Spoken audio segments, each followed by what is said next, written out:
എന്നെയുമായി ബന്ധിപ്പിക്കുന്നൊരു വിഷയമാണ്. ഇന്ന് മാതൃഭൂമി ദിനപത്രത്തിൽ ഒരു വാർത്തയുണ്ട്, ഒരുപക്ഷെ നിങ്ങൾ പലരും കണ്ടിട്ടുണ്ടാകും. CPM കേന്ദ്ര കമ്മിറ്റി കോൺഗ്രസ് ബന്ധത്തെ ചൊല്ലി വീണ്ടും തർക്കം. ആ വാർത്തയിൽ എന്നെക്കുറിച്ച് മാത്രമാണ് ഇത് എഴുതിയത്. ഈ 3 കോളം വാർത്ത തയ്യാറാക്കിയത് എന്നെക്കുറിച്ച് എഴുതാൻ വേണ്ടിയിട്ടാണ്. വ്യക്തിഹത്യ നടത്താൻ, കമ്മ്യൂണിസ്റ്റ് പാർട്ടിയും മാർക്സിസ്റ്റ് തകർക്കാൻ, പാർട്ടി ജനറൽ സെക്രട്ടറിയെയും കേന്ദ്ര കമ്മിറ്റിയെയും അപമാനിക്കാൻ, അവഹേളിക്കാൻ ആസൂത്രിതമായി നടത്തിയിട്ടുള്ള ഒരു വാർത്തയാണ്. അതിൽ പറയുന്നത്, ഞാൻ കേന്ദ്ര കമ്മിറ്റി യോഗത്തിൽ പാർട്ടി ജനറൽ സെക്രട്ടറി സഖാവ് സീതാറാം യെച്ചൂരിയെ ആക്ഷേപിച്ചു എന്ന് പറഞ്ഞുകൊണ്ടാണ്.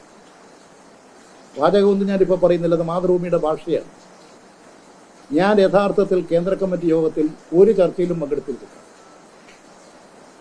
ഞാൻ കേന്ദ്ര കമ്മിറ്റി യോഗത്തിൽ ഒരു വാക്ക് പോലും പറഞ്ഞിരുന്നില്ല.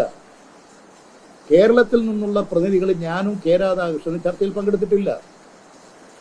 ബാക്കിയുള്ള, അതിവിടെ പറയേണ്ടതല്ലെങ്കിലും, ഇങ്ങനൊരു വാർത്ത വന്നപ്പോൾ ജനങ്ങളെ തെറ്റിദ്ധരിപ്പിക്കാൻ ഇടയാക്കുമെന്നുള്ളത് കൊണ്ട് പറയുന്നതാണ്.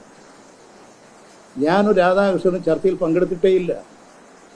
ചർച്ചയിൽ പങ്കെടുക്കാത്ത ഞാൻ സീതാറാം യെച്ചൂരിയെ ആക്ഷേപിച്ചു എന്ന് മാത്രമല്ല, അവിടെ ആരും ഉന്നയിക്കുകയോ ചർച്ച ചെയ്യപ്പെടുകയോ ഒന്നും ചെയ്യാത്ത കുറേ വാർത്തകൾ ചേർത്ത് വാർത്തയുണ്ടാക്കി പ്രസിദ്ധീകരിക്കുകയാണ് ചെയ്തത്. ഇത് PK മണികണ്ഠൻ എന്ന തിരുവനന്തപുരത്തെ ലേഖകനാണ് ഈ വാർത്ത പ്രസിദ്ധീകരിച്ചിട്ടുള്ളത്. ഈ മണികണ്ഠൻ നേരത്തെയും നിയമസഭ ചേരുന്ന അവസരത്തിൽ ഒരു നിയമസാമാജികനെ എനിക്കെതിരായി വാർത്ത പ്രസംഗിക്കാൻ പ്രേരിപ്പിച്ചതായും എൻ്റെ ശ്രദ്ധയിലുണ്ടായിരുന്നു. ഈ PK മണികണ്ഠൻ്റെ പേരിലാണ് ഈ വാർത്ത. ഞാൻ ഇത്തരമൊരു തെറ്റായ വാർത്ത, വളരെ തെറ്റായിട്ടുള്ളൊരു കാര്യം ഇങ്ങനെ തെറ്റായി പ്രചരിപ്പിച്ച് മാതൃഭൂമിയെ പോലെയുള്ളൊരു പത്രം ഇത്രമാത്രം നിലവാര തകർച്ചയിലേക്ക് പോകാൻ പാടുണ്ടോ? എന്താണ് അവരുടെ ലക്ഷ്യം? ഞാനിത് സംബന്ധിച്ച് ഇതിൻ്റെ പ്രധാനികളെ തന്നെ വിളിച്ച് സംസാരിച്ചു. എന്ത് അടിസ്ഥാനത്തിലാണ് നിങ്ങളിങ്ങനെ ഒരു വാർത്ത കൊടുക്കുന്നത്? ഈ വാർത്ത സംബന്ധിച്ച് നിയമ നടപടി സ്വീകരിക്കാൻ ഞാൻ ഉദ്ദേശിക്കുകയാണ്. തിരുവനന്തപുരത്ത് അഡ്വക്കേറ്റ് രാജഗോപാലൻ ഈ വാർത്ത സംബന്ധിച്ച് അടിയന്തരമായി പിൻവലിച്ച് ക്ഷമാപണം ചെയ്യുന്നില്ലെങ്കിൽ നിയമപരമായ നടപടികൾ സ്വീകരിക്കൂ എന്ന് പറഞ്ഞുകൊണ്ട് വക്കീൽ നോട്ടീസ് അയക്കും. എന്ന് മാത്രമല്ല, ഇത്തരം വാർത്ത കൊടുത്തിട്ടുള്ളവർക്ക് നേരെ നടപടി സ്വീകരിക്കണം. ഞാൻ പ്രസ് കൗൺസിൽ ഓഫ് ഇന്ത്യയെ സമീപിക്കാൻ ഉദ്ദേശിക്കുകയാണ്. മാധ്യമധർമ്മങ്ങളെ പരസ്യമായി ലംഘിച്ചുകൊണ്ട് എന്തോ ചില താല്പര്യങ്ങൾക്ക് വേണ്ടി, സാമ്പത്തിക താല്പര്യങ്ങൾക്ക് വേണ്ടിയൊക്കെ മാധ്യമരംഗത്തെ ദുരുപയോഗപ്പെടുത്തുന്ന ഇത്തരം പ്രവണതകൾ നമ്മുടെ രാജ്യത്തുണ്ടാകരുത്. മാധ്യമങ്ങൾ മാധ്യമധർമ്മമാണ് പാലിക്കേണ്ടത്. അതുകൊണ്ട് അടിസ്ഥാനരഹിതമായ വാർത്തകൾ കൊടുക്കുക. നിങ്ങളാലോചിച്ച്, ഞാൻ സംസാരിച്ചിട്ട് പോലുമില്ല. ഞാൻ സംസാരിച്ചു എന്ന് പറഞ്ഞിട്ടാണ് വാർത്ത. ഏതാണ്ട് കേന്ദ്ര കമ്മിറ്റി യോഗത്തിൽ വന്നിരുന്നത് പോലെയാണ് വാർത്ത കൊടുത്തിരിക്കുന്നത്. അതുകൊണ്ട് ഇത്തരത്തിൽ വാർത്ത കൊടുക്കുന്ന ലേഖകന്മാർക്കെതിരെ നിയമ നടപടി സ്വീകരിക്കണം. പത്ര നിയമ നടപടികൾ സ്വീകരിക്കണം. അതുകൊണ്ട് ഇത്തരം പത്രവാർത്തകൾ നമ്മുടെ നാടിൻ്റെ നല്ല പത്രമാധ്യമ രംഗത്തെ, സംശുദ്ധമായ പത്രമാധ്യമ രംഗത്തെ കളങ്കപ്പെടുത്തുന്നതാണ്.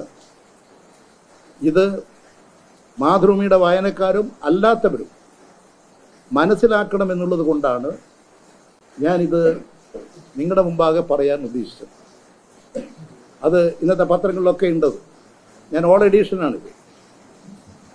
ആ കാര്യം തിരുവനന്തപുരത്തുണ്ട്, എല്ലാ സ്ഥലത്തും ഉണ്ട്.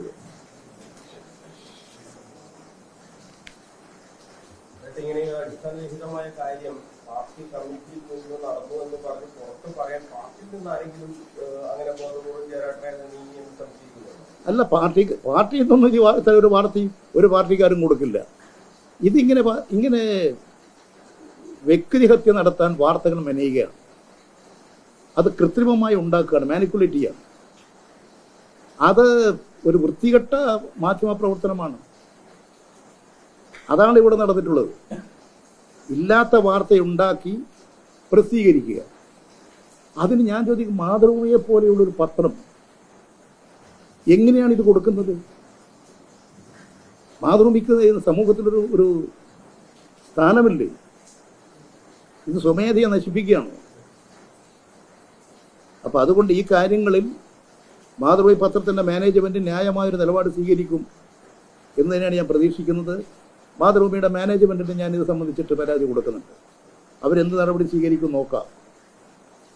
നടപടി സ്വീകരിക്കുന്നില്ലെങ്കിൽ അതിൻ്റെ മറ്റു വിധിയും ഞാൻ കണ്ടുപിടിച്ചിട്ടുണ്ട്. തുടർച്ചയായി ഇങ്ങനെ ജയരാജനെ ടാർഗറ്റ് ചെയ്തുകൊണ്ട് ചില വാർത്തകൾ വരുന്നു, ചില വിവാദങ്ങൾ ഉണ്ടാവും. അപ്പോൾ അങ്ങനെ ഒരു നേതാവിനെ കേന്ദ്രീകരിച്ചുകൊണ്ട് ഇങ്ങനെ ഒരു ആസൂത്രിതമായ എന്തെങ്കിലും തരത്തിൽ കാര്യം പ്രവർത്തിക്കുന്നുണ്ടോ? അതിലെല്ലാ മാധ്യമക്കാരും ഉണ്ട്. നിങ്ങളുടെ മാധ്യമം കുറവല്ല. ഒരാവശ്യമില്ലാണ്ട് മറ്റാരും കൊടുത്തിട്ടില്ല.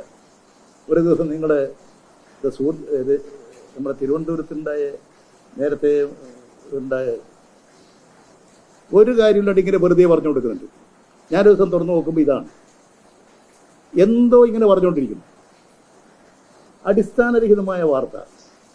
അതെല്ലാം അതിൻ്റെ വ്യക്തിഹത്യ നടത്തുക, അതുവഴി ഒരു പ്രസ്ഥാനത്തെ ദുഷിപ്പിക്കുക, പ്രസ്ഥാനത്തിന് മാനഹാനി ഉണ്ടാക്കുക, അതുവഴി ജനങ്ങളിൽ പാർട്ടിയെക്കുറിച്ച് അവമതിപ്പുണ്ടാക്കുക, ഇതിനു വേണ്ടിയിട്ടുള്ള ആസൂത്രിതമാണ്. എന്നെ അവർക്ക് നശിപ്പിച്ചുകൊണ്ട് എന്താ കാര്യം? അതുവഴി ഒരു പ്രസ്ഥാനത്തെ നശിപ്പിക്കുക എന്നുള്ളതാണ്. എന്നിലൂടെ ഒരു പ്രസ്ഥാനത്തെ നശിപ്പിക്കുക, അതിന് എന്നെ അതിൻ്റെ കരുവാക്കി ഉപയോഗിക്കുക, അല്ലെങ്കിൽ എന്നെക്കെതിരെ വാർത്ത കൊടുത്തുകൊണ്ട് അത് പ്രചരിപ്പിക്കുക.